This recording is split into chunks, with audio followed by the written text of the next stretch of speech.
And Keitani on the sign language desk is Angel Lois. We begin our broadcast now, and Kenyans across the country are bearing the brunt of increased fuel prices in nearly all sectors. In the transport sector, the extra costs will be passed to passengers through increased fares, with Matatu Owners Association announcing a hike in transport charges by 25%. And as Winfrey Owino now reports, the Motorists Association has hinted of a possible industrial action to demand reduction of diesel and petrol prices. 24 hours after the Energy and Petroleum Regulatory Authority announced new fuel prices, Kenyans from all walks of life have lamented over the new prices, demanding that the government intervenes and lowers the costs. Venye imeenda juu, itabidi tupaki hizi magari. Tutafute kazi ingine. Serikali wa intervene na reduce pay ama taxes, alafu mambo inakuwa mzuri.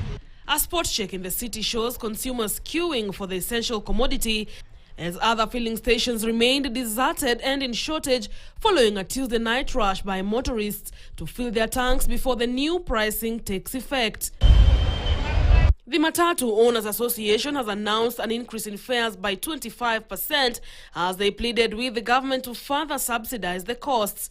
Truckers too have announced an increase in prices by 30%. We are going to increase the prices with 25% all over the country so that we can cushion on when it comes to our margin.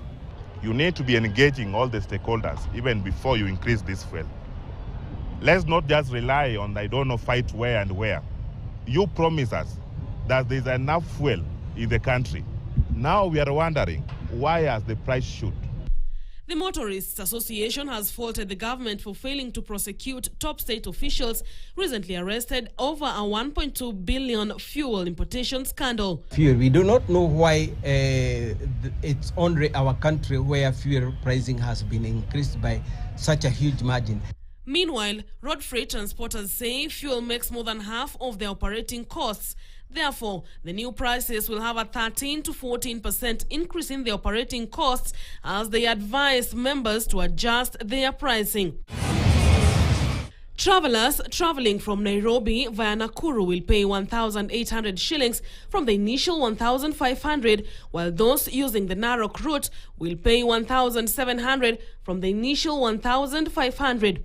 Those using the Kisumu route will pay an estimate of 700 from the initial 500, as Kenyans flying the Mombasa to Western Region route will part with at least 3,000, up from 2,500. For now, Kenyans have to adapt to the new fuel prices announced by April to run for the next 1 month.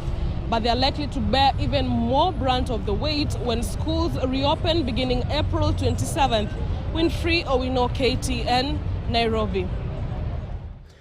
Now, Kenyans are set to dig deeper into their pockets for basic goods and services following a